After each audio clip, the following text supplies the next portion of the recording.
கரங்களை வைத்து ஜெபம் பண்ணுவோம். ஆண்டவரே, எங்களோடு கூட பேசும். வார்த்தைக்காக காத்திருக்கிறோம். மனுஷ சத்தத்தை கேட்க நாங்க வரல, ஆவியானுடைய சத்தத்தை கேட்க வந்திருக்கிறோம். ஆவியானவர் இடைபடும்படியா நாங்கள் ஜெபிக்கிறோம். கர்த்தாவே, எங்கள் வாழ்க்கைகளை மாற்ற ஒப்பு கொடுக்கிறோம். எங்கள் உள்ளங்களை கர்த்தர் ஆயத்தப்படுத்தி வையும். இயேசுவின் நாமத்தில் ஜெபிக்கிறோம் நல்ல பிதாவே, ஆமென். இந்த நாளிலே தேவனுடைய கிருபையினுடைய பணி, அதை குறித்து நம்ம பார்க்க போகிறோம். கிருபையினுடைய வேலை என்ன என்பதை குறித்து நம்ம பார்க்கிறோம். கர்த்தர் இந்த மாதத்துல கர்த்தர் நம்ம கொடுத்த வாக்குத்தத்தம், மலைகள் விலகினாலும் அவருடைய கிருபை ஒரு நாளும் விலகாது. இதுதான் கர்த்தர் நமக்கு கொடுத்திருக்கிறார். அந்த கிருபை என்ன மாதிரியான வேலைகளை செய்திருக்கிறது, எந்த மாதிரியான வேலைகளை செய்கிறது என்பதை குறித்து இந்த நாள் நம்ம தியானிக்க போகிறோம். பொதுவாக கிருபை என்பது எதோடு ஒப்பிட்டு பேச முடியும்னு சொன்னா, ஒரு லிப்டோட கூட ஒப்பிட்டு பேச முடியும். படிக்கட்டுல ஏறி போறதுக்கும் ஒரு லிப்ட்ல ஏறி நின்று அடுத்த மாடி போவதற்கும் வித்தியாசம் உண்டு. ஒரு மனிதனுக்கு கர்த்தர் கொடுக்கிற கிருபையும் அதே போலதான். நம்ம எடுக்க வேண்டிய பிரயாசங்களை, நம்ம எடுக்க வேண்டிய முயற்சிகளை அவருடைய கிருபைக்கென்று அர்ப்பணிக்கும் போது, ஒரு மனிதனுக்கு அவருடைய கிருபை கிடைக்கும் போது எளிதாக எல்லாம் மாற்றப்படுகிறது. ஆண்டவர் அவர்களை ஆசீர்வதிக்கிறார். இல்லாதவைகளை இந்த கிருபையானது உருவாக்குகிறது. முடியாதவைகளை இந்த கிருபையானது முடித்து வைக்கிறது. செயல்படாதவைகளை செயல்பட வைக்கிறது. மாறாதவைகளை மாற்றுகிறது. மாற்ற முடியாதவைகளையும் மாற்றுகிறது. அந்த கிருபை ஆச்சரியமான கிருபை யார்கிட்ட தான் இருக்குன்னா, ஆண்டவராகிய இயேசு கிறிஸ்து மட்டும்தான் அந்த கிருபையானது இருக்கிறது.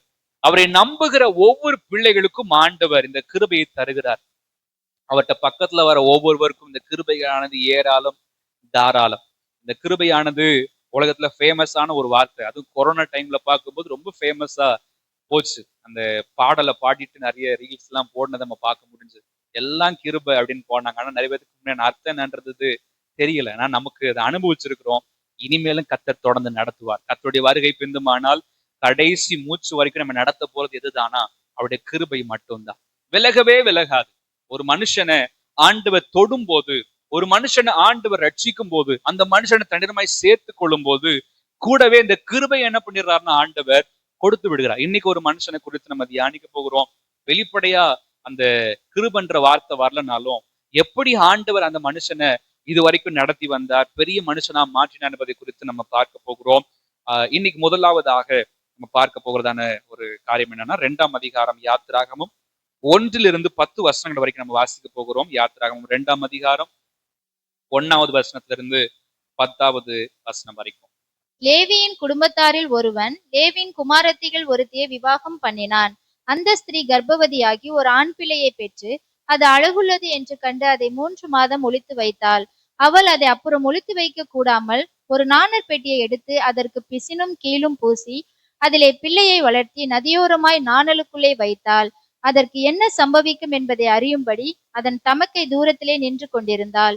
அப்பொழுது பார்வனுடைய குமாரத்தி நதியில் ஸ்நானம் பண்ண வந்தாள். அவளுடைய தாதிகள் நதியோரத்தில் உலாவினார்கள். அவள் நாணலுக்குள்ளே இருக்கிற பெட்டியை கண்டு தன் தாதியை அனுப்பி அதை கொண்டு வரும்படி செய்தாள். அதை திறந்த போது பிள்ளையை கண்டாள். பிள்ளை அழுதது. அவள் அது மேல் இரக்கமுற்று, இது எபிரெயர் பிள்ளைகள் ஒன்று என்றாள். அப்பொழுது அதன் தமக்கை பார்வோனின் குமாரத்தியை நோக்கி, உமக்கு இந்த பிள்ளையை வளர்க்கும்படி எபிரெய ஸ்திரீகளில் பால் கொடுக்கிற ஒருத்தியை நான் போய் உம்மிடத்தில் அழைத்து கொண்டு வரட்டுமா என்றாள். அதற்கு பார்வோனுடைய குமாரத்தி, அழைத்து கொண்டு வா என்றாள். அந்த பெண் போய் பிள்ளையின் தாயையே அழைத்து கொண்டு வந்தாள். பார்வனுடைய குமாரத்தி அவளை நோக்கி, நீ இந்த பிள்ளையை எடுத்து கொண்டு போய் அதை எனக்கு வளர்த்திடு, நான் உனக்கு சம்பளம் கொடுக்கிறேன் என்றாள். அந்த ஸ்திரீ பிள்ளையை எடுத்து கொண்டு போய் அதை வளர்த்தாள். பிள்ளை பெரிதான போது அவள் அதை பார்வனுடைய குமாரியின் இடத்தில் கொண்டு போய் விட்டாள். அவளுக்கு அவன் குமாரன் ஆனான். அவள் அவனை ஜலத்தினின்று எடுத்தேன் என்று சொல்லி அவனுக்கு மோசே என்று பெயரிட்டாள். யாருடைய வாழ்க்கை குறித்து வாசிக்கிறோம்னா, மோசேயுடைய வாழ்க்கையை குறித்து வாசிக்கிறோம். அவருடைய வாழ்க்கை இதோட தான் ஆரம்பமாகிறது. மோசையினுடைய வாழ்க்கை பின் நாட்கள்ல ஆண்டவர் மகிமையாக பயன்படுத்தினார். ஆனால் இந்த 2ஆம் அதிகாரம் 1 வாசிக்கும் போது அவரை ஒளித்து வைக்கிறார்கள். ஏன் அப்படின்னா, பார்வோனுடைய கட்டளை ஆண் பிள்ளைகள் எல்லாத்தையும் என்ன பண்ணணும், கொன்று போடணும் என்பதுதான் அந்த கட்டளை. இந்த கட்டளைக்கு பயந்து ஒளித்து வைக்கிறார்கள். ஒளித்து வைத்து கொஞ்ச நாள் 3 மாசம் கழிச்சு ஒளிச்சு வைக்க முடியல.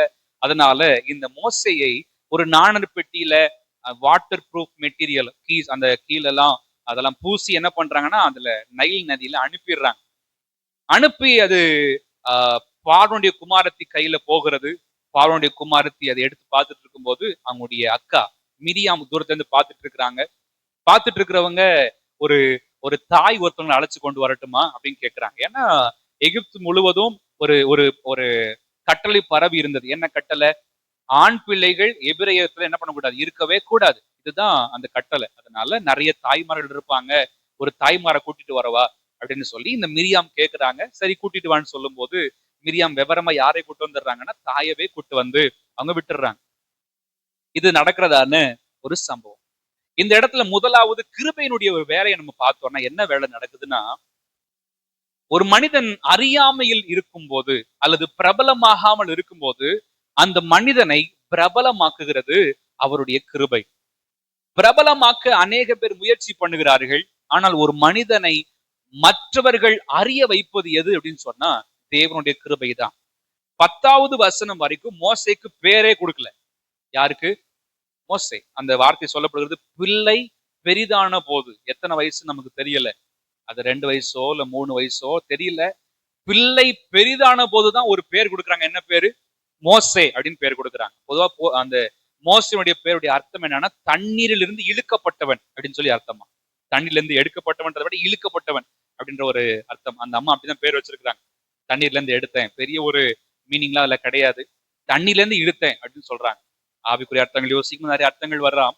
ஆனால் லிட்டரலா மீனிங் என்னன்னா தண்ணீர்ல இருந்து இழுக்கப்பட்டவன் அப்படின்னு சொல்லி. இந்த மோசேக்கு குறிப்பிட்ட காலம் வரைக்கும் பேரே கிடையாது. உங்க வீட்டுல எப்படி கூப்பிட்டுருப்பாங்க? தம்பி தம்பி தான் கூப்பிட்டுருக்கணும், மகனே மகனேன்னு தான் கூப்பிட்டுருக்கணும். ஒரு பேருன்றது வைக்கல. ஆனா யூத முறைமையின்படி அது பிறக்கிறதுக்கு முன்னாடி என்ன பண்ணுவாங்கன்னா பேரை வைப்பாங்க. அதுதான் முறை நம்ம பாக்குறோம். சகரியாட்ட கேட்கும் போது இது என்ன பேர் வைக்க போறீங்கன்னு கேட்கிறாங்க. யோவான் அப்படின்னு சொல்லி எழுதி காட்டுகிறார். வாய் திறக்கப்படுகிறது. முன்னாடியே பேர் கூட்டி வச்சிருவாங்க. அந்த குடும்பத்தினுடைய பேர்ல ஏதாவது ஒரு பேரை வச்சிருவாங்க. ஆனா அந்த மோசைக்கு மட்டும் என்ன பண்ணல, பேரே வைக்கல. ஒரு குறிப்பிட்ட காலம் வரைக்கும் பெயரே இல்லாமல் தான் வாழ்ந்து கொண்டிருக்கிறார். அங்க போகும்போது பெரிய அர்த்தத்தோட பேர் வைப்பாங்கன்னு பார்த்தா பெரிய அர்த்தத்தோட பேர் வைக்கல. மாறாக தண்ணில இருந்து இழுத்துட்டேன் அப்படின்னு ஒரு பேர் வைக்கிறாங்க, மோசேன்னு சொல்லி. ஆண்டவர் அறியப்படாமல் இருந்ததான ஒரு சின்ன குழந்தையை உலகத்தை மாற்றுகிறதான ஒரு மனிதனாக கர்த்தர் மாற்றுகிறார். மோசையினுடைய வாழ்க்கை பெயர் அறியப்படாமல் இருந்தது. அந்த மனிதனை கர்த்தர் பிரபலமாக மாற்றினதை நாம் பார்க்கிறோம். ஆபிரகாம் கர்த்தர் கொடுத்த வாக்கு தத்தமும் அதுதான். 12ஆம் அதிகாரம் ஆதியாகமத்துல 2ஆம் வசனத்தை நம்ம வாசிக்கலாம். ஆதியாகமம் 12:2. நான் உன்னை பெரிய ஜாதியாக்கி உன்னை ஆசிர்வதித்து உன் பேரை பெருமைப்படுத்துவேன். உன் பேரை பெருமைப்படுத்துவேன் என்று ஆண்டவர் சொல்லுகிறார். பெயர் யாருக்கும் தெரியாது, என்னை யாருக்குமே தெரியாது. ஆனா நான் மாறணும்னு நினைக்கிறேன். என்னுடைய வாழ்க்கை மாறணும்னு நினைக்கிறேன். என் பேர் நிறைய பேர் அறிஞ்சு கொள்ற அளவுக்கு பிரபலமாகணும்னு நினைக்கிறேன். அது ரொம்ப பெரிய செலிபிரிட்டி ஆகணும்னு இல்லை, நான் வாழ்க்கையில முன்னேறணும்னு நினைக்கிறேன். நிறைய பேருக்கு என் பேர் தெரியல. நிறைய பேரை என்ன மறந்துடுறாங்க. நேத்து நம்ம ஆறுல கூட கத்தர் இடைப்பட்டது போல கத்தர் நம்மள மறக்கல. எப்படிதான் வச்சிருக்கிறாருன்னா மறைச்சுதான் கத்தர் வச்சிருக்கிறார். ஆண்டவர் ஒரு நாளும் மறக்கவே மாட்டார் நம்மள. பேர் இந்த உலகம் மறந்து போகலாம், ஆனால் தேவன் ஒரு நாள் நம்முடைய பெயரை மறக்கிற ஆண்டவர் அல்ல. பெயரை கத்தர் நிச்சயமாய் பெருமைப்படுத்துகிறதான ஆண்டவர். ஒரு மனிதனுக்கு கத்தருடைய கிருபை இருக்கும் போது அந்த மனிதனுடைய பெயரை கத்தர் பெருமைப்படுத்துகிறத நம்ம பார்க்கிறோம். தாவீதுடைய வாழ்க்கையிலும் பார்க்கும்போது இதே சம்பவம் நடந்தது. மோசேயுடைய வாழ்க்கையில எப்படி நடந்ததோ அந்த பேரை கத்தர் எப்படி பெருமைப்படுத்தினாரோ அதே போல தாவீதுடைய வாழ்க்கையிலும் ஒரு பெயர் பெருமைப்படுத்தப்பட்டது நடந்தது. 1 சாமுவேல் 17ஆம் அதிகாரத்தை வாசித்தோமானால் 1 சாமுவேல் 17வது அதிகாரம் 55, 56 ஆகிய வசனங்களை வாசிக்கலாம். 1 சாமுவேல் 17வது அதிகாரம் 55, 56. தாவீது பெலிஸ்தனுக்கு எதிராக புறப்பட்டு போகிறதை சவுல் கண்டபோது அவன் சேனாதிபதியாகிய அப்னேரை பார்த்து, அப்னேரே, அந்த வாலிபன் யாருடைய மகன் என்று கேட்டான். அதற்கு அப்னேர், ராஜாவே, எனக்கு தெரியாது என்று உம்முடைய ஜீவனை கொண்டு சொல்லுகிறேன் என்றான். அப்பொழுது ராஜா, அந்த பிள்ளையாண்டான் யாருடைய மகன் என்று விசாரி என்றான். 2 பேத்துக்குமே தெரியல. சவுலுக்கும் பேர் தெரியல. அடுத்தது யாருக்கு? அப்னேருக்கு என்ன பண்ணலன்னா பேர் தெரியல. ஆனா யுத்தத்தை பார்த்துட்டாங்க. தாவீது வராரு. கோலியாத்தை ஜெயிச்சது என்ன பண்றாங்கன்னா பார்த்துட்டாங்க. ஆனா பேர் என்ன பண்ணிட்டாங்க? மறந்துட்டாங்க. ஏன் மறந்துட்டாங்கன்னு சொல்றேன்னு சொன்னா முன்னாடி இருக்கிற அதிகாரங்கள்ல 1 சாமுவேல் 16ஆம் அதிகாரம் 19, 21, 22 வாசிக்கலாம். 1 சாமுவேல் 16ஆம் அதிகாரம் 19, 21, 22. அப்பொழுது சவுல் ஈசாயினிடத்தில் ஆட்களை அனுப்பி, ஆட்டு மந்தையில் இருக்கிற உன் குமாரனாகிய தாவீதை என்னிடத்தில் அனுப்பு என்று சொன்னான். என்ன சொல்றாருன்னா சொல்றார். தாவீத அனுப்புன்னு என்ன பண்றாருன்னா சொல்லுகிறார். 21-22 வாசிக்கலாம். 21-22. அப்படியே தாவீது சவுலிடத்தில் வந்து அவனுக்கு முன்பாக நின்றான். அவன் இவனை மிகவும் சிநேகித்தான். அவனுக்கு இவன் ஆயுததாரியானான். சவுல் ஈசாயினிடத்தில் ஆள் அனுப்பி, தாவீது எனக்கு முன்பாக நிற்கட்டும், என் கண்கள் அவனுக்கு தயவு கிடைக்கிறது என்று சொன்னான். முன்னாடியே பேர்லாம் தெரியும். யாருக்கு தெரிகிறது? சவுலுக்கு தெரியுது.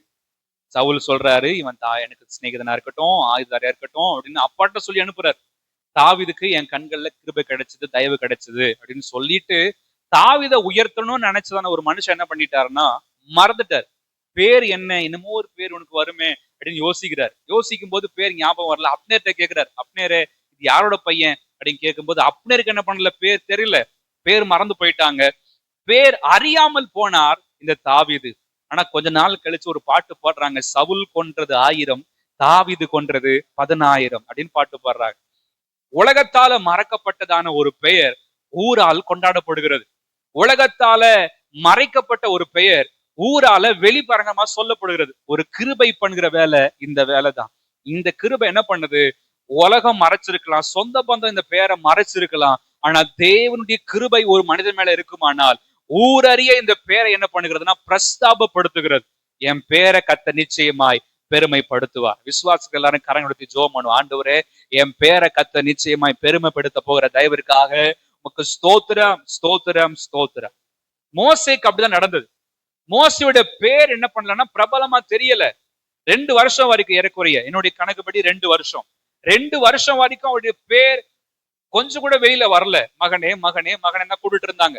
ஆனா கொஞ்ச நாள் கழிச்சு வெளில தெரிய வருது, பார்வோன் ஒரு குமாரத்தை அடாப்ட் பண்ணிருக்கிறாங்க. அந்த பையனோட பேர் என்ன தெரியுமா? மோசே. மோசே அது யாரு தெரியுமா? எபிரேயருடைய பையன். எத்தனை பேர் செத்துட்டாங்க, எல்லா பிள்ளைகளும் தூக்கி நைல் நதியில போட்டுட்டாங்க, கொன்னுட்டாங்க.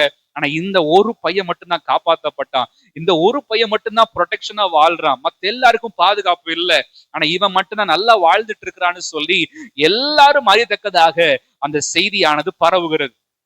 நம்முடைய ஆண்டவர் அவருடைய கிருபையை யார் மேல வச்சிருக்கிறாரோ அவங்க பேரையும் கர்த்தர் இப்படிதான் பயன்படுத்துகிறார். 30 வயசு வரைக்கும் ஆண்டவர் இயேசு கிறிஸ்துடைய பேர் வெல்ல தெரியாது. 12 வயசுல சின்னதா ஒரு ஒரு ஒரு கிளான்ஸ் நமக்கு கிடைக்குது. அவர் வேத பாத்திரத்தோடு கூட என்ன பண்றாருன்னா சம்பாஷித்து கொண்டிருக்கிறார், கேள்வி கேட்டுட்டு இருக்கிறார், பேசிட்டு இருக்கிறார். இது மட்டும் தான் நமக்கு தெரிஞ்சதான ஒரு க்ளூ. நிறைய விதமான யூகங்கள் சொல்றாங்க. இயேசு கிறிஸ்து பல விதங்கள்ல வேலை செஞ்சிருக்கலாம். ஒருவேளை அவங்களுடைய அப்பாவோடு கூட இணைஞ்சு வேலை செஞ்சிருக்கலாம், தச்சு வேலை செஞ்சிருக்கலாம்னு சொல்லிட்டு நம்ம ஆராய்ச்சியாளர்கள் நம்புறாங்க. பாட்டு ஒரு பாடல் ஒன்று கூட சொல்லுது, அப்பாவோட சேர்ந்து என்ன பண்ணாரு, தச்சு வேலையை இவர் செஞ்சாருன்னு சொல்லி. இது ஒரு யூகம். இன்னொன்னு சொல்றாங்க, எஸ்ஸினியர்கள் சொல்லி ஒரு குரூப் இருந்தாங்களாம் இஸ்ரவேல் ஜனங்கள்ல. பரிசேயர், சதுசேயர், அப்படி ஏரோதிகள், எஸ்ஸினியர்கள் ஒரு குரூப் இருந்தாங்க. இந்த குரூப்ல ஏசப்பா என்ன பண்ணிருக்கலாம்னா இருந்திருக்கலாம் என்று சொல்லி என்ன பண்றாங்க, நம்புறாங்க. இந்த எஸ்ஸினியருடைய வேலை என்ன வேலை அப்படின்னு சொன்னா, அவங்க பைபிளை காப்பி பண்றதான வேலை.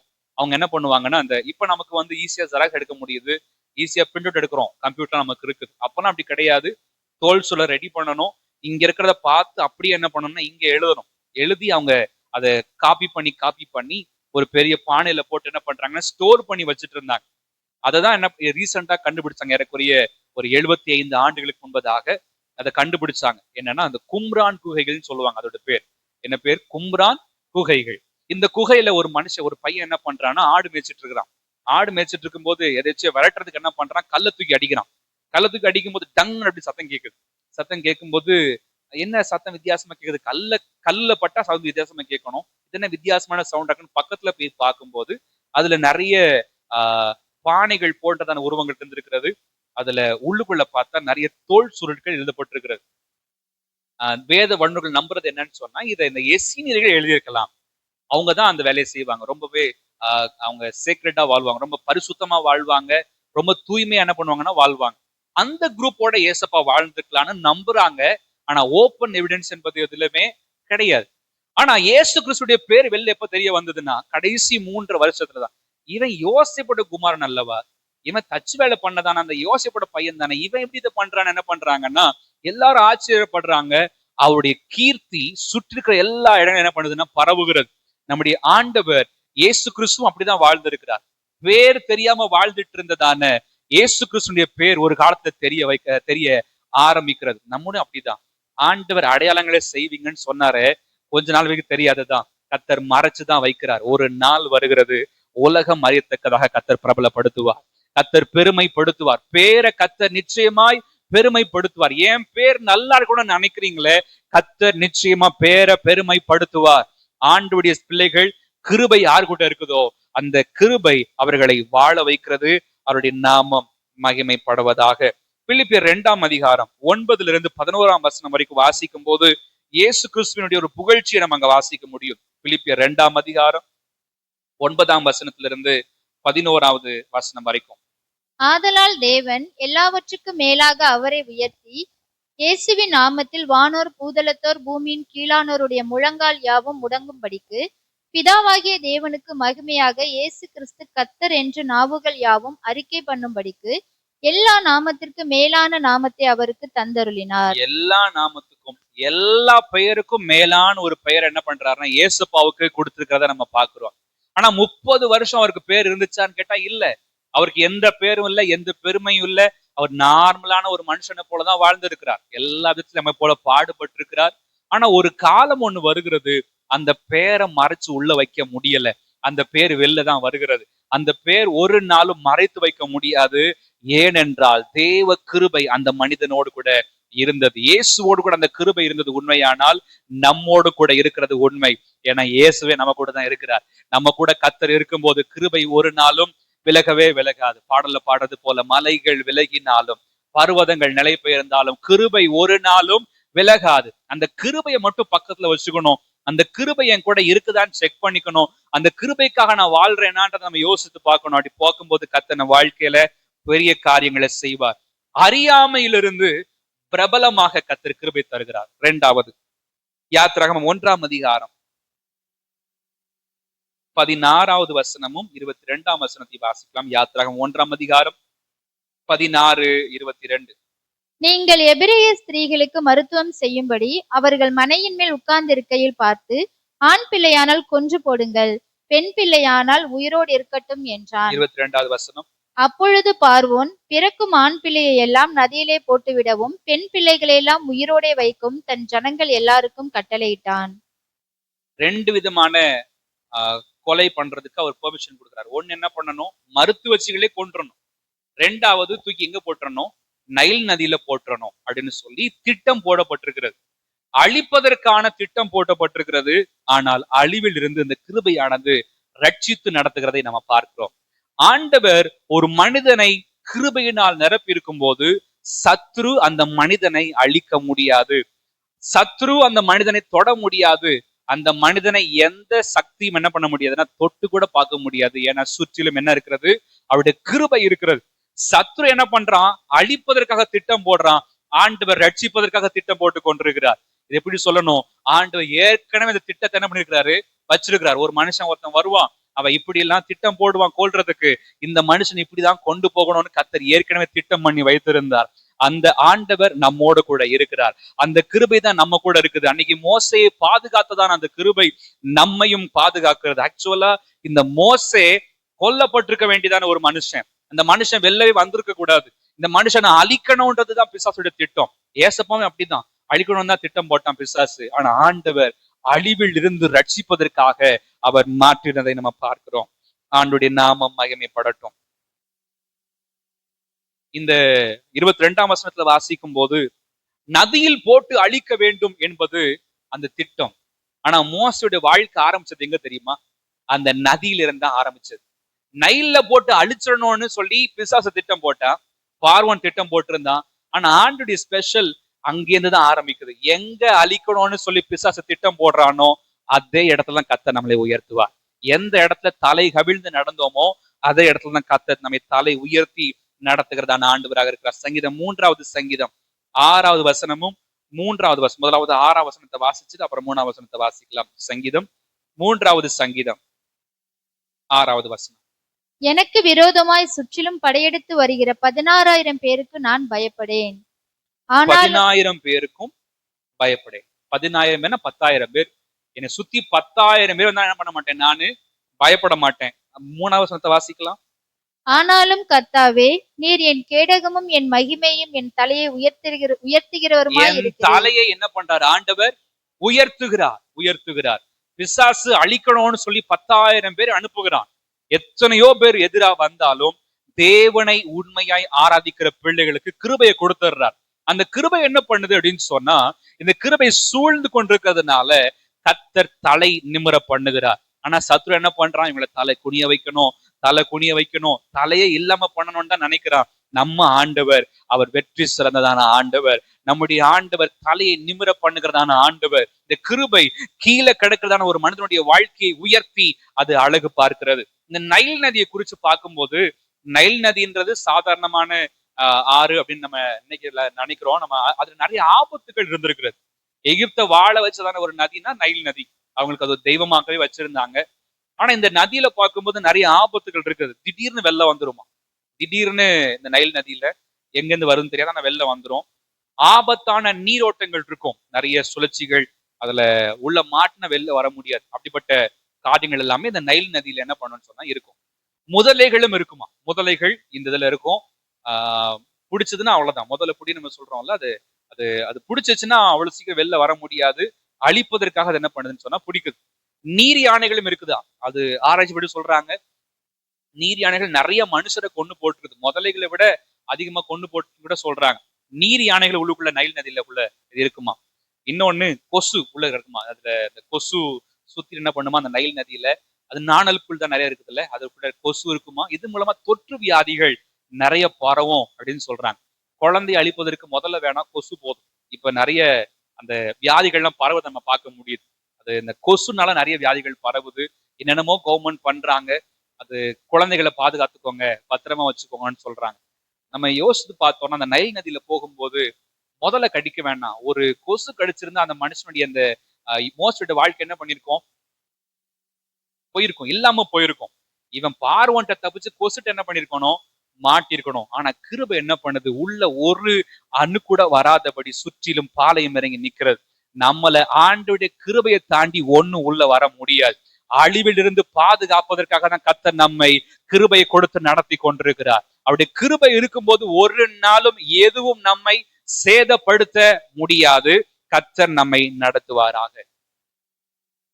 இது ஆச்சரியமா இருந்துச்சு. ஒரு நினைச்சிருந்தா சத்துருவுடைய திட்டத்துக்கு கர்த்தர் கொடுத்திருந்தார். அந்த கிருபை இல்லைன்னா அந்த தொற்று வியாதினால பாதிக்கப்பட்டு என்ன பண்ணிருக்கலாம், புல்ல மறிச்சிருக்கலாம், இறந்து போயிருக்கலாம். கர்த்தர் அது கூட பாதுகாக்கிறார். நமக்கும் நம்ம எவ்வளவுதான் ப்ரொடெக்ஷன் எடுத்தாலும் கர்த்தர் தான் நம்மளை பாதுகாக்கணும். கர்த்தர் கிருபை தான் நம்ம என்ன பண்ணணும், பாதுகாக்கணும். எத்தனை கொசு நம்மளை கடிக்குது, எத்தனை வியாதி வந்திருக்கணும், நமக்கு கர்த்தர் இது வரைக்கும் பாதுகாக்க வச்சிருக்காருன்னா மேலான கிருபை. அந்த கிருபை இல்லாம நம்ம உயிரோட இல்ல. அந்த கிருபை தான் இன்னைக்கு காலை நம்மளை எழுப்பி இருக்கிறது. அந்த கிருபை தான் நம்மை வாழ வைத்துக் கொண்டிருக்கிறது. அந்த கிருபை தான் சத்துருக்கள் முன்பதாக தலை நிமிர்ந்து நம்மை நடக்க வைக்க போகிறது. ஆண்டுடைய நாம மகிமைப்படுவதாக.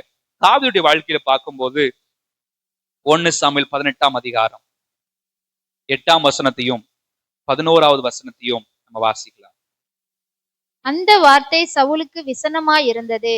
அவன் மிகுந்த எரிச்சல் அடைந்து, தாவீதுக்கு 10,000 எனக்கோ 1000 கொடுத்தார்கள், இன்னும் ராஜாங்க மாத்திரம் அவனுக்கு குறைவாய் இருக்கிறது என்று சொல்லி 11வது வசனம். அப்பொழுது சவுல் தாவீதை சுவரோடே சேர்த்து உருவ குத்தி போடுவேன் என்று ஈட்டியை அவன் மேல் எறிந்தான். ஆனாலும் தாவீது விலகி 2 தரம் அவனுக்கு தப்பினான். சவுலுக்கு கொஞ்சம் மனசுல வேதனை வந்துருச்சு. பாட்டு பாடுறாங்க, சவுல் கொன்றது 1000, தாவீது கொன்றது 10,000 அப்படின்னு பாட்டு பாடுறாங்க. இந்த பாட்டு பாடுறது அவர் கஷ்டமா இருக்கிறதுனால இந்த மனுஷனை அழிச்சிடணும்னு சொல்லி எப்ப ஈட்டியை கொடுத்து எறிகிறாருன்னா 10ஆம் வசனத்தை வாசிக்கலாமா. 10வது வசனம். மறுநாளிலே தேவனால் விடப்பட்ட பொல்லாத ஆவி சவுலின் மேல் இறங்கிற்று. அவன் வீட்டுக்குள்ள என்ன பண்றாருன்னா தீர்க்க தரிசனம் சொல்லி கொண்டிருந்தான். அப்பொழுது தாவீது தினந்தோறும் செய்கிறபடி தன் கையினால் சுரமண்டலத்தை வாசித்துக் கொண்டிருந்தான். சவுலின் கையில என்ன இருக்கிறது, ஈட்டி இருக்கிறது. சவுல் கையில ஈட்டி இருக்குது, தாவீது கையில என்ன இருக்குது, சுரமண்டலம் இருக்குது. சுரமண்டலத்தை வச்சு இவர் வாசிச்சுட்டு இருக்கிறார். அவர் ஈட்டியை கையில் என்ன பண்ணிட்டு இருக்கிறாருன்னா பிடிச்சிட்டு இருக்கிறார். 2 தடவை என்ன பண்றாருன்னு சொன்னா, அவர் இதை அடிக்கிறது என்ன பண்றோம்னா பாக்குறோம். 2 தடவை என்ன பண்றாரு, தாவீது விலகிட்டு தப்பிட்டார்.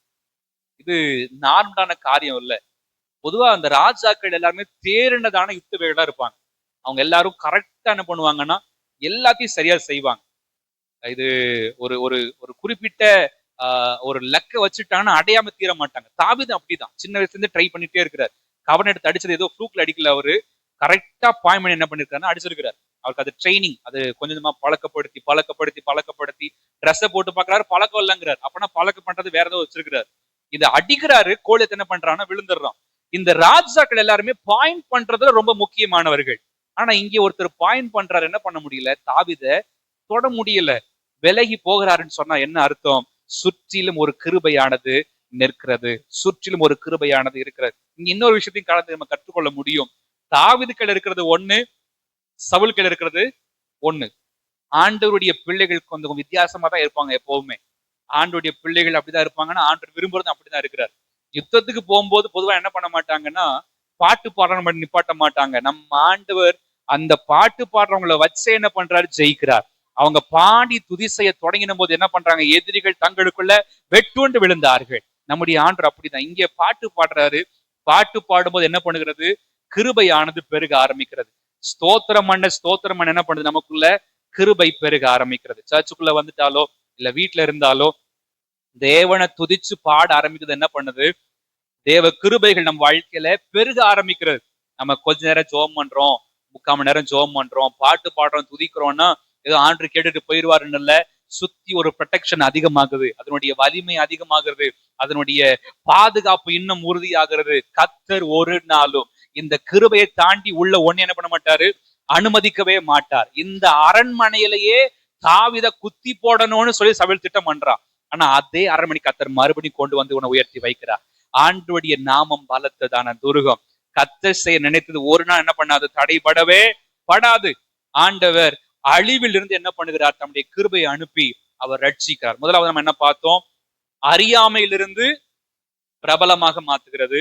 இரண்டாவது, அழிவில் இருந்து என்ன பண்ணுது? கிருபை ரட்சிக்கிறது. இயேசு கிறிஸ்து வாழ்க்கையை பார்த்தோம்னா மத்தேயு 27ஆம் அதிகாரம் 65, 66. மத்தேயு 27, 65, 66. அதற்கு பிலாத்து, உங்களுக்கு காவல் சேவகர் உண்டே, போய் உங்களால் கூடிய மட்டும் பத்திரப்படுத்திக் கொள்ளுங்கள் என்றான். அவர்கள் போய் கல்லுக்கு முத்திரை போட்டு காவல் வைத்து கல்லறையை பத்திரப்படுத்தினார்கள். இங்க இங்க பாக்குறோம் 2 வசனத்திலையும் பார்க்கும்போது பிலாத்து சொல்றாரு, உங்கள்கிட்ட காவல் சேவகர் உண்டே, நீங்க என்ன பண்ணுங்க? போயிட்டு பத்திரப்படுத்திக் கொள்ளுங்க. எதை பத்திரப்படுத்தணும்? கல்றைய பத்திரப்படுத்தணும். கல்றையில இவங்க சொல்றாங்க அது 63 64 வாசிக்கலாமா? 63 வாசிக்கலாம். 63, 64. ஆண்டவனே, அந்த எத்தன் உயிரோடு இருக்கும்போது 3 நாளைக்கு பின் எழுந்திருப்பேன் என்று சொன்னது எங்களுக்கு ஞாபகம் இருக்கிறது. எத்தன் அப்படின்னு சொன்னா நமக்கு தெரியும், ஏமாற்றுகிறவன். யார சொல்றாங்க? இயேசு கிறிஸ்துவ சொல்றாங்க. அந்த ஏமாத்துறவன் சொன்னா 3 நாளைக்கு பிறகு நாங்க எழுந்திருப்பேன் அப்படின்னு சொல்லிட்டு என்ன பண்ணா? சொன்னான்னு சொல்லிட்டு இவங்க ஞாபகம் இருக்கிறதா சொல்றாங்க. 64 வாசிக்கலாம். 64. ஆகையால் அவனுடைய சீஷர்கள் ராத்திரியிலே வந்து அவனை களவாய் கொண்டு போய் மரித்தோரில் இருந்து எழுந்தான் என்று ஜனங்களுக்கு சொல்லாதபடியும், முந்தின எத்தனை பார்க்கிலும் பிந்தின எத்து கொடியாததாய் இருக்கும்படிக்கு நீர் 3 நாள் வரைக்கும் கல்லறையை பத்திரப்படுத்தும்படி கட்டளையிட வேண்டும் என்றார்கள். பிலாத்துட்ட போய் கேட்டுறாங்க. இந்த ஏமாத்துக்காரன் என்ன பண்ணுவான்? அது சொல்லிட்டு இருந்தான், இந்த மாதிரி நான் 3 நாள் கழிச்சு எழுந்திருப்பேன் அப்படின்னு சொல்லிட்டு இருந்தான். இந்த சீஷர்கள் என்ன பண்ணுவாங்கன்னா கொண்டுட்டு போயிருவாங்க. அதனால 3 நாள் வரைக்கும் என்ன பண்ணணும்? பத்திரப்படுத்தணும் அப்படின்னு சொல்லி சொல்றாங்க. அது 65ல வாசிக்கும் போது காவல் சேவர்கள் உண்டே, போய் நீங்களே என்ன பண்ணுங்க? பத்திரப்படுத்திக்கோன்னு பிலாத்து அனுப்புறாரு. 66ல வாசிக்கிறோம், அதற்கு சீல் பண்றாங்க, முத்திரை போடுறாங்க. நம்ம இப்ப எக்ஸாம் பேப்பர் அனுப்புறோம், எலெக்ஷனுக்கு என்ன பண்றோம்னா நம்ம சீல் பண்ணி அனுப்புறோம். அந்த முத்திரை வேற யாரும் உடைச்சிருக்காங்களா அப்படின்னு சொல்லி அதை பார்த்துதான் என்ன பண்றோம்? நம்ம ஓபன் பண்றோம். அவ்வளவு செக்யூரா என்ன பண்றாங்கன்னா இந்த கல்றைக்கு பாதுகாப்பு வைக்கிறாங்க, பத்திரப்படுத்தி வைக்கிறாங்க. ஆனா இயேசு கிறிஸ்து கிருபையானவர். அந்த கிருபை அழிக்கப்படணும்னு நினைச்சாங்க பிசாசு. எப்படியோ அதை அழிச்சிடணும்னு நினைச்சான். அதுக்கு இயேசு கிறிஸ்து எழுதுக்கு அப்புறம் யோசிச்சிருப்பான், ஐயோ பேசாம அவரை வாழ விட்டுருக்கலாம் போல, அவர் பாட்டுக்கு போன நேரத்துல போயிருக்கணும் அப்படின்னு யோசிச்சிருப்பான். ஏன்னா இந்த கிருபையானது வெளிப்பட்ட பிறகு அநேகருக்குள்ள இந்த கிருபை பரவ ஆரம்பித்தது. இயேசு கிறிஸ்துவை அழிக்கணும்னு சொல்லி சத்துரு திட்டம் போட்டான். ஆனா கர்த்தர் அந்த சாவிலிருந்த கர்த்தர் எழுந்து வந்ததை நம்ம பார்க்கிறோம். நம்முடைய ஆண்டவர் மரணத்தை ஜெயித்தெழுந்ததான ஆண்டவர். மரணத்தை ஜெயித்தெழுந்ததான ஆண்டவர் எதுக்காக ஜெயித்தெழுந்தார் அப்படின்னு சொன்னா, நம்மை இந்த அநீதியமான பாவ மரண ஸ்தலத்திலிருந்து விடுதலையாக்கும்படியாக நமக்கு ஒரு நாள் நியமிக்கப்பட்டிருக்கிறது. அந்த நாள் வரைக்கும் என்ன பண்ணணும்? பரிசுத்தமா வாழணும். இயேசு கிறிஸ்துமே மரித்து என்ன பண்ணாரு? உயிரோட தான் எழுந்து அவர் இன்றைக்கு வீட்டு கொண்டிருக்கிறார். மரித்தார். ஒவ்வொருத்தருக்கும் மரணம் என்பது நியமிக்கப்பட்டிருக்கு. ஒரு நாள் ஒண்ணு இருக்குது. அந்த நாள் வரைக்கும் பரிசுத்தமா வாழணும். 2 ஆப்ஷன் தான். ஒண்ணு இயேசு கிறிஸ்து வருவார், அப்படி இல்லைன்னா நம்முடைய மரண நாள். இந்த 2 நாள் தான். இந்த 2 நாள் வரைக்கும் என்ன பண்ணணும்? பரிசுத்தமா வாழணும். பிசாசு நினைச்சான் இவரை அழிச்சிருவேன், சிலுவையில அழிச்சிட்டேன் அப்படின்னு நினைச்சான். இடையில ஒரு இது நான் வாசிக்கும் போது கமெண்ட்ல அந்த மனுஷன் சொல்றான், கையில காலில் அடிச்ச 4 ஆணியவே அவரால் எடுத்துட்டு வர முடியல, எப்படி மனுஷங்களை காப்பாத்துவாரு அப்படின்னு ஒரு மனுஷன் எழுதியிருந்தான். ஆண்டவர் நினைச்சாங்க, அப்படிதான் நினைச்சிட்டு இருந்தான் பிசாசு. அடிச்சுட்டேன், அவருடைய கை காலை வெளில செயல்பட முடியாதபடி அடிச்சுட்டேன்னு நினைச்சான். ஆனா கர்த்தர் 3வது நாள்ல உயிரோட கூட எழுந்தார். நம்முடைய ஆண்டவர் உயிரோடு கூட எழுந்தவர் இன்றைக்கும் வாழ்ந்து கொண்டிருக்கிறார். அவர் வாழ்ந்து கொண்டிருப்பது உண்மையானால் நமக்கு கொடுத்திருக்கிற கிருபையும் நிச்சயமான உண்மை. இந்த கிருபை நம்மை அழிக்க விடாது. கண்டிப்பாக கர்த்தர் நம்மை ரட்சித்து என்ன பண்ணுவாருன்னா உயரத்தில் நிறுத்துகிறதான ஆண்டவராக அவர் இருக்கிறார். கூட்டம் முழுதும் நினைச்சாங்க. மத்தேயு 27:27 வாசிக்கும் போது குறித்துக் கொள்ளுங்கள். அந்த வசனம் நம்ம வாசிக்க போறது இல்ல. மத்தேயு 27:27 வாசிக்கும் போது கூட்டம் முழுவதும் என்ன பண்றாங்க? எதிரா வராங்க. கூட்டம் முழு போர் சேவல் எல்லாருமே வாங்க, எல்லாரும் வாங்கன்னு கூப்பிடுறாங்க. இயேசு கிறிஸ்துவ உண்மையிலே அடிக்கணும்னா ஒரு 4-5 பேர் போயிருக்கும், போதும். ஆனா இயேசு கிறிஸ்துவ அடிக்கிறதுக்கு எத்தனை பேர் வராங்க? கூட்டம் முழுவதும் வராங்க. போர் சேவலுடைய கூட்டம் முழுவதும் வருது ஏசப்பாவை அடிக்கணும்னு சொல்லி. மார்க்ல வாசிக்கும் போது 15:9 வாசிக்கிறோம், பொறாமையினால் இப்படி செஞ்சாங்களாம். பொறாமையினால. மார்க் 15:9. லூக்கா 23ஆம் அதிகாரம் 35-37 வரைக்கும் நம்ம வாசிச்சோம்னா எல்லாரும் இகழ்ந்து பேசுகிறார்கள். எல்லாரும் பரியாசம் பண்றாங்க, கேலி பண்ணி சிரிக்கிறாங்க. வாழ்வேன்னு சொன்ன அந்த மனுஷன், நிறைய பேரை உயிர்ப்பிப்பேன்னு சொன்ன அந்த மனுஷன், ஆனா இப்ப சாக போறான்னு சொல்றாங்க. ஆனா இயேசு கிறிஸ்து அவர் அழிய நான் போகல, உயிர் தெளிவேன் அதை கர்த்தர் நிரூபித்தார். நம்ம வாழ்க்கையில கர்த்தரால நிச்சயமாக நிரூபிக்க முடியும். ஆண்டுடைய நாம மகிமைப்படுவதாக. யாருக்குமே பேர் தெரியாம இருக்கலாம், கர்த்தர் நிச்சயமே பேர் என்ன பண்ணுவாரு? பெருமைப்படுத்துவார். 2வது, அழிக்கணும்னு நினைக்கலாம் பிசாசு, கர்த்தர் அழிய விட மாட்டார். ஏன்னா கிருபை கூடவே இருக்கிறது. அவர் காப்பாற்றி அவர் நிறுத்துவார். ஒரு தெய்வ மனுஷன் அவர் இப்படியாக சொன்னார். என்னன்னா, அது நிறைய அவர் புத்தகத்தை எழுதியிருக்கும் போது அவருடைய எண்ணம்லாம் எப்படின்னு சொன்ன, எப்படியாவது பாசஸ கொல்லணும், பாசஸ் அடிக்கணும், பாசஸ் எப்படியாவது அவங்கள ஒண்ணு இல்லாம பண்ணிடணும்னு சொல்லி ஒரு தடவை லாரியில என்ன பண்றாருன்னா திருப்பி விடுறதுக்கெல்லாம் ட்ரை பண்ணாராம். ஆனா ஆண்டவர் அற்புதமா என்ன பண்ணிட்டாருன்னா காப்பாத்துறத நம்ம அது அவர் சாட்சியா சொல்றாரு. நான் ரட்சிக்கப்படுறதுக்கு முன்னாடி எனக்கு அப்படி எப்படியாவது நான் கொன்றணும்னு நினைச்சேன் அப்படின்னு சொல்லிட்டு அவர் சொல்லுகிறார். நிறைய சாட்சிகளை கேட்கிறோம். தேவ பிள்ளைகள் எல்லாம் ஜெபிக்கிறாங்க, கர்த்தர் பாதுகாத்து கொண்டிருக்கிறார். ஏன் அப்படின்னா சுற்றிலும் ஒரு கிருபையானது இருக்கிறது. இது அழிய விடாது, மாறாக உயர்த்தி தான் நிறுத்தும் அப்படின்னு நாம் மகிமைப்படுவதாக. 3வது ஒரு காரியத்தை வாசிக்கலாம். 3வது ஒரு காரியம் யாத்ராகமம் 2ஆம் அதிகாரம் 10வது வசனம். யாத்ராகமம் 2:10. பிள்ளை பெரிதான போது அவள் அதை பார்வோனுடைய குமாரத்தினிடத்தில் கொண்டு போய் விட்டாள். அவளுக்கு அவன் குமாரனானான். அவள் அவனை ஜலத்தினின்று எடுத்தேன் என்று சொல்லி அவனுக்கு மோசே என்று பெயரிட்டாள். இவருடைய வாழ்க்கை எங்க ஆரம்பமாகிறதுனா ஒரு பெட்டியில் ஆரம்பமாகிறது.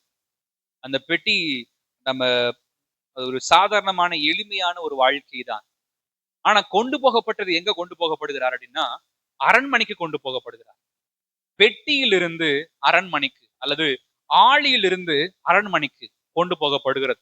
ஒரு கிருபை என்ன பண்ணுதுன்னு சொன்னா பண்ணுது. எளிமையான ஒரு வாழ்க்கையை அது எடுத்து உயர்த்தி அழகு பார்க்கிறது இந்த கிருபை. எளியவன் என்ன பண்றார்? குப்பையிலிருந்து எடுக்கிறார். அவர் பிரபுக்களோட என்ன பண்றாருன்னா உட்கார வைக்கிறார். அவரை போல ஒரு ஆண்டவர் இல்லவே இல்லை. பிரபுக்களை மட்டும் அப்படி தட்டி தூசி தொடச்சு அப்படியே நேரம் உட்கார வச்சு போற ஆண்டவர் அல்ல. எளிமையான ஒரு வாழ்க்கையில் இருக்கிறவர்களை கர்த்தர் உயர்த்தி வைத்து அழகு பார்க்கிறவர் நம்முடைய ஆண்டவர். ஆண்டு ஒரு நாளும் நம்மளை கைவிட மாட்டார். நம்மளை கர்த்தர் நிச்சயமா தூக்கி நிறுத்துவார். அவருடைய நாம மகிமைப்படுவதாக.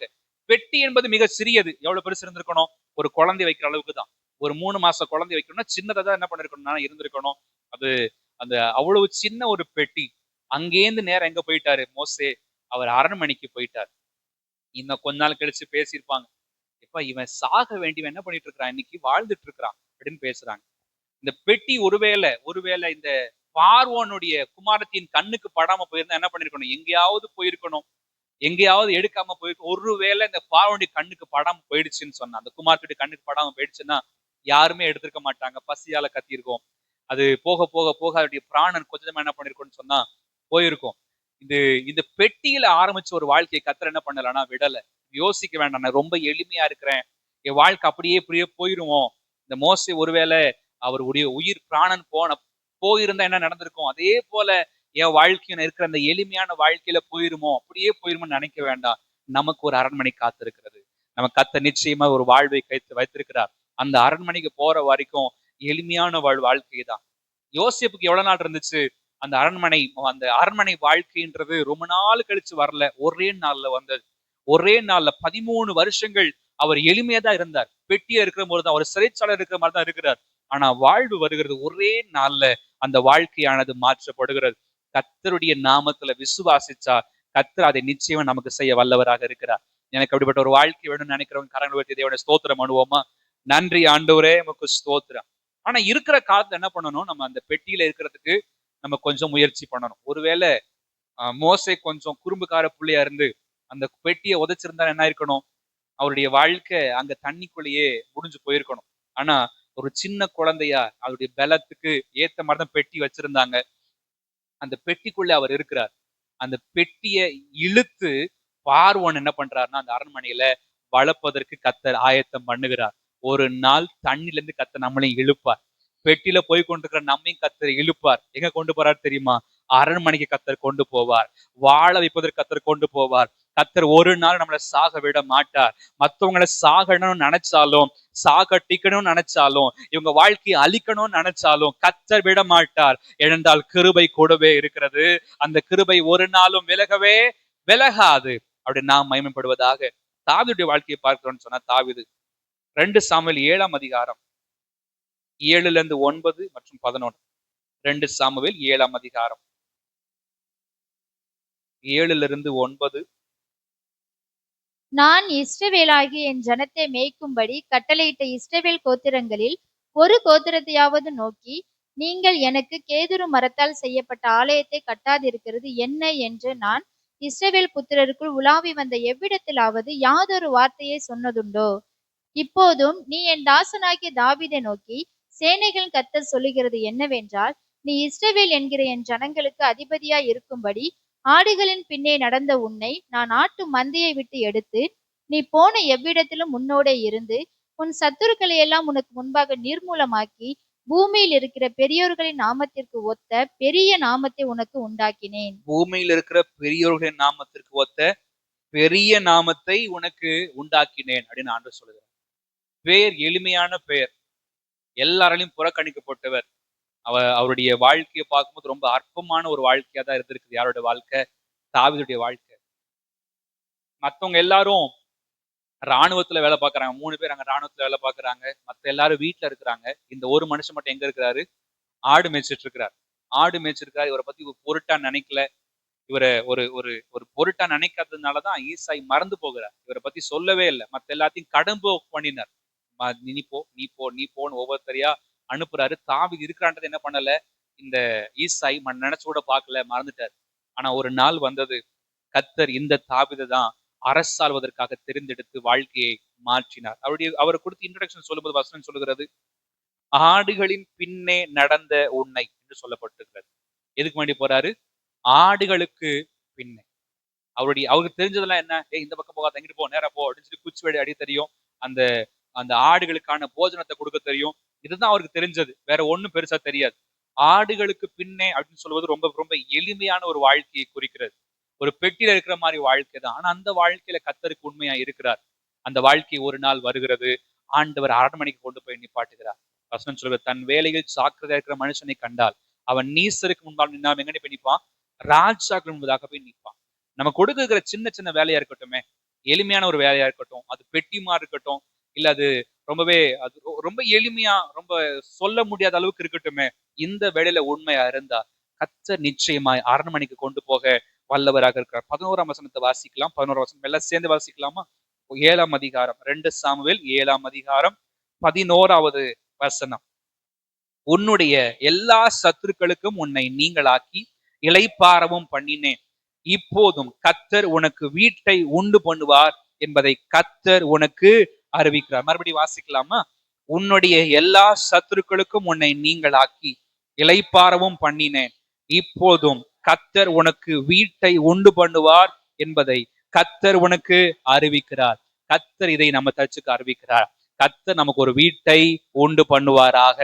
கர்த்தர் நிச்சயமாய் செய்ய வல்லவராக அவர் இருக்கிறார். கர்த்தருடைய வீடு ஒண்ணு உண்டாகணும். நம்ம ஒவ்வொருத்தருக்கும் ஒரு வீடு ஒண்ணு உண்டாகணும். இந்த ஆசீர்வாதத்தை நினைக்கிறவங்க விரும்புற எல்லாரும் கரங்களை ஊதி தேவனை ஸ்தோத்திரம் பண்ணுவோம். ஆண்டவரே உமக்கு ஸ்தோத்திரம், ஸ்தோத்திரம், ஸ்தோத்திரம். இந்த வசனத்தை வாசிக்கும் போது கர்த்தர் உள்ளத்தை கொடுத்தார். என்னன்னா சீக்கிரத்துல அநேகருக்கு கர்த்தர் தரதான் போகிறார். கர்த்தர் அதை உண்டாக்கதான் போகிறார். ஆண்டுடைய நாம மகிமைப்படுவதாக. ரொம்ப சின்னதான ஆரம்பம் தான், அற்பமான ஆரம்பம் தான். ஆனா முடிவு எப்படி போச்சுன்னு சொன்னா, அவர் பறிக்கும் போது ராஜாவாக மரித்தார். பிறக்கும் போது எளிமையானதான் பிறந்தார் தாவீது. ரொம்ப எளிமையான வாழ்க்கை. அவரை ரொம்ப சின்ன பிள்ளை, கடைசி பிள்ளைன்னு ஒதுக்கி வச்சிருந்தாங்க. ஒரு சில சரித்திரங்கள் சொல்லும் போது எப்படி சொல்றாங்கன்னா, அவரு ரொம்ப அந்த ஈசாய்க்கு ரொம்ப வெறுக்கப்பட்டதான ஒரு மனைவிட்ட பிறந்தாரு அப்படின்றதுனால அவர் ரொம்ப ஒதுக்கப்பட்டார்ன்ற மாதிரி சொல்றாங்க. நிறைய கருத்துகள் சொல்றாங்க. ஆனா எப்படியோ ஒருத்துட்டார். ரொம்ப எளிமையான வாழ்க்கை. ஆடுகளுக்கு பின்னாடி அனுப்பப்படுகிறார். ஆனா அவங்க வேலையே அதுதான். மற்ற எல்லாருக்கும் நல்ல ஒரு வேலை, இவர் மட்டும் ஒரு எளிமையான வேலை பார்க்கிறார். நம்ம யோசிக்கலாம், நான் அப்படி என்ன ஒரு எளிமையான வாழ்க்கை பார்த்துட்டு இருக்கிறேன், என்னை எப்படி ஆண்டவர் உயர்த்துவாரு, என்னை எப்படி ஆண்டவர் மேன்மைப்படுத்துவாரு, எனக்கு எப்படி உயர்வு வரும், இந்த அரண்மனைலாம் எனக்கு எப்ப அப்படின்னா, இந்த கொடுக்க இருக்கிற வேலையில நம்ம உண்மையாய் ஓடும் போது கர்த்தர் நிச்சயமா அரண்மனைக்கு என்ன பண்ணுவாருன்னா கொண்டு போவார். இங்க கொண்டு போறதான வேலை என்ன பண்ணுது, கிருபை செய்யறது. இங்கே நம்ம இருந்தோம்னா கர்த்தர் நிச்சயமா என்ன பண்ணுவாரு, பெரிய காரியங்களை செய்ய வல்லவராக இருக்கிறார். இயேசுடைய வாழ்க்கையை பார்த்தோம்னா லூக்கா 2ஆம் அதிகாரம் 7ஆம் வசனத்தை வாசிச்சோம்னா ஆண்டுடைய வாழ்க்கை அப்படிதான் ஆரம்பிக்குது. லூக்கா 2ஆம் அதிகாரம் 7வது வசனம். அவள் தன் முதற் பேரான குமாரனை பெற்று சத்திரத்திலே அவர்களுக்கு இடமில்லாதிருந்தபடியினால் பிள்ளையை துணிகளில் சுற்றி முன்னணியிலே கிடத்தினாள். போடுறதுக்கு ஒரு ட்ரெஸ் கூட இல்ல. துணியில சுத்தி என்ன பண்றாங்க, அந்த மாட்டு கொட்டகையில அவரை கிடத்தி வச்சிருக்கிறாங்க. ஆரம்பிக்கும் போது எளிமையான வாழ்க்கை தான். இன்னைக்கு அவர் எங்க இருக்கிறாரு, இயேசு கிறிஸ்து எங்க இருக்கிறாரு, அங்க உட்கார்ந்து இருக்கிறார், சிங்காசனத்துல உட்கார்ந்து இருக்கிறார். ஆரம்பிக்கும் போது ஒரு வாழ்க்கை ரொம்ப பெருசா மாளிகையில பிறக்கல. ஆனா எல்லாம் நினைச்சிட்டு வந்தாங்க, ராஜானங்க தான் பிறந்திருக்கணும், அரண்மனையில தான் பிறந்திருக்கணும், எல்லாரும் அங்க போறாங்க. ஆனா ஆண்டு அங்க காட்டல, ஒரு எளிமையான ஆரம்பத்தை காட்டுகிறார். அற்பமான ஆரம்பம் தான். ஆனா கர்த்தருடைய வார்த்தை சொல்கிறது முடிவு சம்பூரணமா இருக்கும். ஆரம்பம் அற்பம் தான், பெட்டியான வாழ்க்கை தான், தண்ணியில போடப்படுகிற வாழ்க்கை தான், ரொம்ப எளிமையான வாழ்க்கை தான். ஒரு நாள் ஒன்று இருக்கிறது, அந்த நாளில கர்த்தர் நிச்சயமாய் அரண்மனையில கொண்டு வந்து நிப்பாட்டுவார். அவருடைய நாமம் மகிமைப்படுவதாக. இதெல்லாம் நமக்கு நடக்கணும்னு நம்ம என்ன செய்யணும், அதை குறித்து நம்ம 2 காரியங்களை பார்த்து 2 வசனங்களை வாசிக்க போகிறோம். 2 காரியத்தை நம்ம பார்த்து ஜெபம் பண்ணி முடிக்க போகிறோம். 2 முக்கியமான காரியங்கள் இதெல்லாம் நடக்கணும். நமக்கு எல்லாம் முதல்ல என் பேரை யாருக்கும் தெரியாது, என் பேர் எல்லாருக்கும் தெரியணும். 2வது, நான் என்னை அழிக்கணும்னு திட்டம் போடுறாங்க, ஆனா நான் வாழணும். 3வது, ரொம்ப எளிமையான வாழ்க்கை தான், நான் அரண்மனைக்கு போகணும் அப்படின்னு சொன்னா நம்மகிட்ட இருக்கிற வேண்டிய 2 முக்கியமான காரியங்களை வாசிக்க போகிறோம். பிலிப்பியர் 2ஆம் அதிகாரம் 8ஆம் வசனமும் 9ஆம் வசனத்தை வாசிக்கலாம். பிலிப்பியர் 2ஆம் அதிகாரம் 8, 9. அவர் மனுஷ ரூபமாய் காணப்பட்டு மரண பரியந்தம், அதாவது சிலுவையின் மரண பரியந்தமும் கீழ்ப்படிந்தவராகி தம்மை தாமே தாழ்த்தினார். ஆதலால் தேவன் எல்லாவற்றிற்கும் மேலாக அவரை உயர்த்தி. இன்னொரு வசனத்தை வாசிக்கலாம். 1 பேதுரு 5ஆம் அதிகாரம் 5, 6. அந்தபடி இளைஞரே, மூப்பருக்கு கீழ்ப்படியுங்கள். நீங்கள் எல்லாரும் ஒருவருக்கொருவர் கீழ்ப்படிந்து மனத்தாழ்மையை அணிந்து கொள்ளுங்கள். பெருமை உள்ளவர்களுக்கு தேவன் எதிர்த்து நிற்கிறார், தாழ்மை உள்ளவர்களுக்கோ கிருபை அளிக்கிறார். 6வது வசனம். ஆகையால் ஏற்ற காலத்திலே தேவன் உங்களை உயர்த்தும்படிக்கு அவருடைய பலத்த கைக்குள் அடங்கி இருங்கள். பலத்த கைக்குள் என்ன பண்ணணும், அடங்கி இருக்கணும். முதலாவது தேவை என்ன தெரியுமா, தேவனுடைய கிருபை வேண்டுமானால் நமக்கு முதல் தேவை தாழ்மை தேவை. தாழ்மை இல்லாம தேவனுடைய கிருபை நம்ம என்ன பண்ண முடியாதுன்னா சுதந்திரித்துக் கொள்ளவே முடியாது.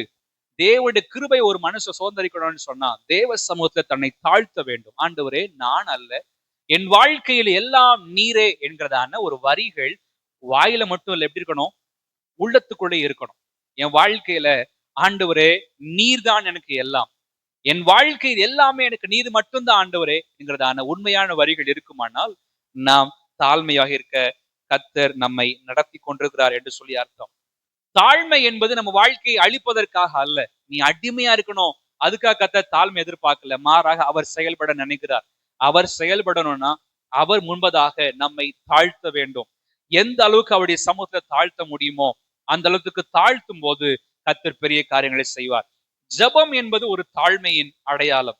ஜெபிக்கிறோம்னு சொன்னா அது ஒரு தாழ்மையின் வெளிப்பாடு. ஏன் அப்படி சொல்றேன்னா, ஜெபிக்கும் என்ன சொல்றோம், ஆண்டவரே நான் கிடையாது, எல்லாமே நீர் தான், அதை சொல்றோம்.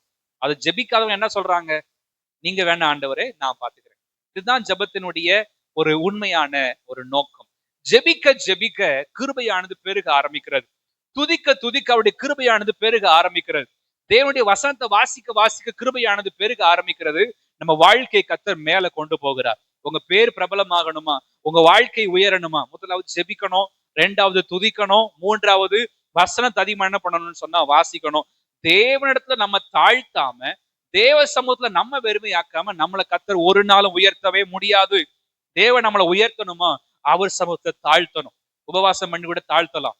தேவ சமூகத்துல இந்த 40 நாட்கள் மட்டும் இல்ல, தனியா ஒரு நாள் ஒதுக்கி என்னை வெறுமையாக்குறேன். வேற எந்த பாயிண்ட்டுக்காக வரல, வேற எந்த ப்ரேயர் ரிக்வஸ்ட்காக நான் வரல.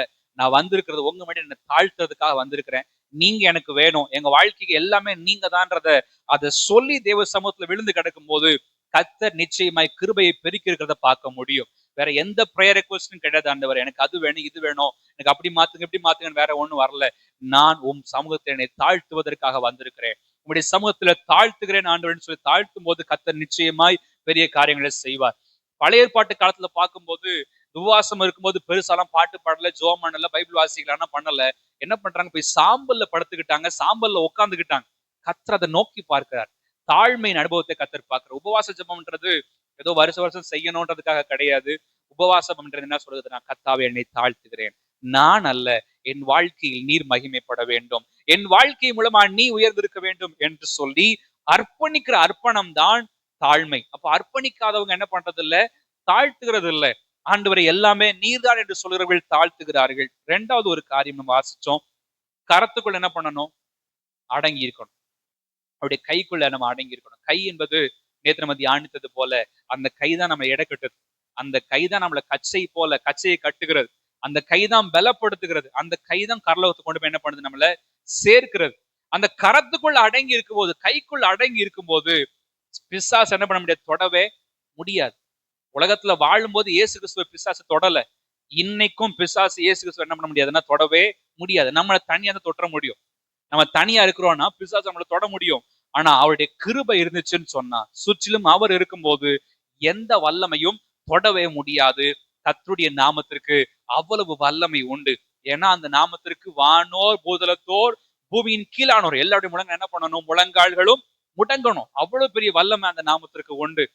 பிசாசோட நம்ம தனியை எதிர்த்து நிற்பான். ஆனா ஆண்டவர் மேலே நிக்கவே முடியாது. ஏனால் சிறுவையில ஜெயித்தெழுந்தவர் நம்முடைய ஆண்டவர் ஒரு நாள் வெட்கப்படுத்தவே மாட்டார். திருச்சபைக்குள்ள அடங்கி இருக்கணும். அவருடைய கரத்துக்குள்ள அடங்கி இருக்கும் போது அவருடைய பிரசனத்துக்குள்ள காத்திருக்கணும். திருச்சபைக்குள்ள நம்மை காத்துக்கொள்ளணும். இந்த திருச்சபை என்பது நம்முடைய குடும்பம். இந்த குடும்பத்திற்குள்ளாக நம்மை காத்துக்கொள்ள கர்த்தர் கிருபை தருவாராக. ஒரு நாள் வருகிறது, கர்த்தர் நிச்சயமாய் உயர்த்துவார். இதுதான் இந்த கிருபை செய்கிறதான ஒரு வேலை.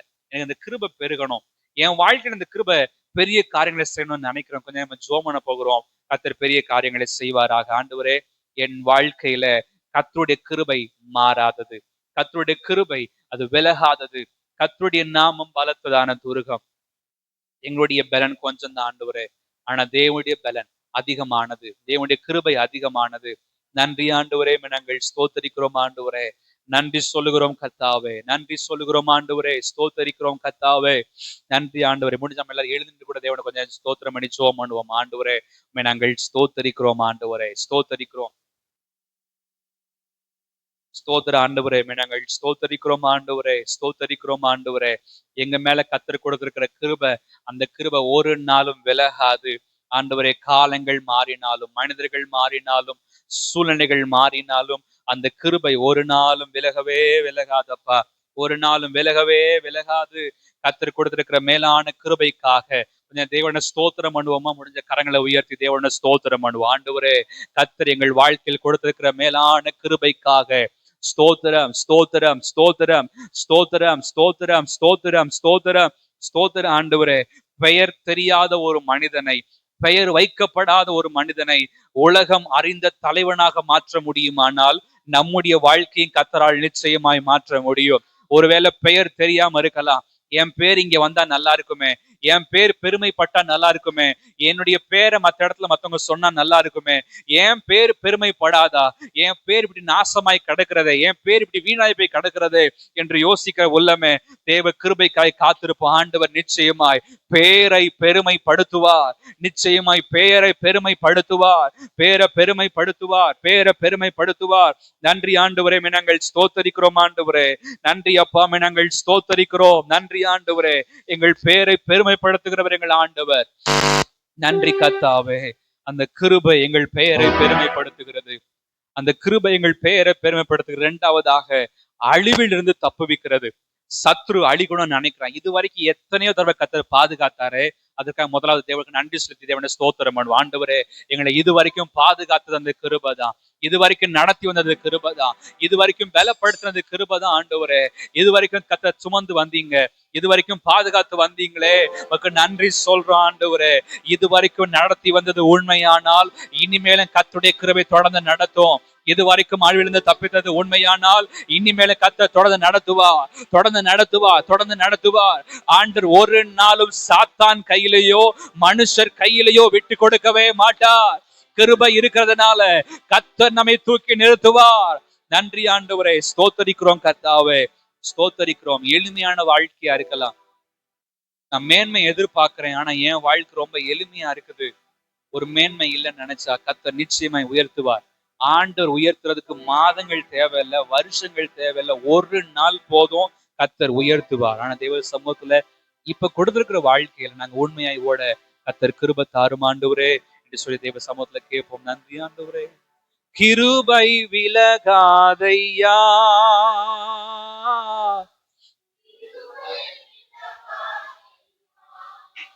இயேசையாவோ கிருபை விலகாதையா, கிருபை விலகாதையா. மலைகள் விலகினாலும் பர்வதங்கள் நிலை பெயர்ந்தாலும் கிருபை விலகாது, சமாதானம் நிலை பெயராது. மலைகள் விலகினாலோ கிருபை விலகாதையா, கிருபை விலகாதையா. இயேசையாவும் கிருபை விலகாதையா, விலகவே விலகாது, கிருபை விலகாதையா. முடிஞ்ச ரெண்டு கைகளை உயர்த்தி இயேசையா கிருபை விலகாதையா, கிருபை விலகாதையா. இயேசையாவும் கிருபை விலகாதையா, கிருபை விலகாதையா. கர்த்தர் என்னை விட்டு விலகிட்டாரோ, கர்த்தருக்கு நான் தெரியலையோ, நான் ஜெபிக்கிறேனே, என் வாழ்க்கையில ஏன் இன்னும் மாற்றம் இல்லை, என் வாழ்க்கையில ஏன் இன்னும் உயர்வு இல்லைன்னு யோசிக்கிற உள்ளமே, கர்த்தருடைய கரத்துக்குள்ளதான் நாம இருக்கிறோம். கர்த்தர் ஒரு நாளும் கைவிடவே மாட்டார். இன்னும் அதிகமா தேவ சமூகத்துல தாழ்த்த நம்ம அர்ப்பணிப்போம். ஆண்டவரே, இன்னும் அதிகமாய் ஜெபிக்க கிருபை தாரும், இன்னும் அதிகமாய் துதிக்க கிருபை தாரும், இன்னும் அதிகமாய் வேதத்தை வாசிக்க கர்த்தர் கிருபை தாரும். உங்க சமூகத்துல எங்களை தாழ்த்துகிறோம் ஆண்டவரே, எங்களை தாழ்த்துகிறோம் ஆண்டவரே, எங்களை வெறுமையாக்குகிறோம் கர்த்தாவே, எங்களை அர்ப்பணிக்கிறோம். ஆவி ஆத்துமா சரீரத்தை உங்க பொற்பாதங்கள்ல அர்ப்பணிக்கிறோம் கர்த்தாவே, இந்த கரங்கள்ல தாழ்த்தி அர்ப்பணிக்கிறோம்னு சொல்லி தேவ சமூகத்துல அர்ப்பணிக்கும் போது அந்த கிருபை சூழ்ந்து கொள்ளுகிறது, அந்த கிருபை சூழ்ந்து கொள்ளுகிறது. ஆண்டவரே, நாங்கள் ஸ்தோத்தரிக்கிறோம் கர்த்தாவே, ஸ்தோத்தரிக்கிறோம். இந்த கரத்துக்குள்ள எங்களை மூடிக்கொள்ளுங்க ஆண்டவரே. இதத்துல கை வச்சு ஜெபம் பண்ணுவோம். ஆண்டவரே, இப்படி கரத்துக்குள்ள எங்களை மூடிக்கொள்ளுங்க, இப்படி கரத்துக்குள்ள எங்களை ஒப்பு கொடுக்குற ஆண்டவரே. சத்ரு எட்டி பிடிக்காத உயரம்னா எதுனா உங்க கரம் மட்டும்தான். உங்க கரத்தை தாண்டி சத்ரு வர முடியாது, உங்க கரத்தை தாண்டி பிரச்சனை வர முடியாது, உங்க கரத்தை தாண்டி போராட்டம் வர முடியாது. அந்த பலத்த கைக்குள் எங்களை பொதித்துக் கொள்கிறோம் ஆண்டவரே. அந்த பலத்த கைக்குள் எங்களை அடக்கி கொள்ளுகிறோம் ஆண்டவரே. நீதிமான் ஓடி சுகமா இருப்பானே, எங்களை நாங்க அர்ப்பணிக்கிறோம் ஆண்டவரே, எங்களை அர்ப்பணிக்கிறோம் கர்த்தாவே. உம்மை தாண்டி, உம்முடைய கிருபையை தாண்டி எதுவும் எங்களை அணுக முடியாது. உம்முடைய கிருபையை தாண்டி எதுவும் எங்களை தொட முடியாது கர்த்தாவே. ஆண்டவர் எங்க கூட இருக்கிற தயவிற்காக ஸ்தோத்திரம்ப்பா. ஸ்தோத்திர ஆண்டவரே, ஸ்தோத்திர ஆண்டவரே. நீர் கொடுத்த கிருபைக்காக ஸ்தோத்திரம். எங்களை தாழ்த்துகிறோம் கர்த்தாவே உங்க சமூகத்துல. எங்களை அர்ப்பணிக்கிறோம் ஆண்டவரே. உடைய கரங்களுக்குள்ள கர்த்தர் மூடிக்கொள்ளுங்க கர்த்தாவே.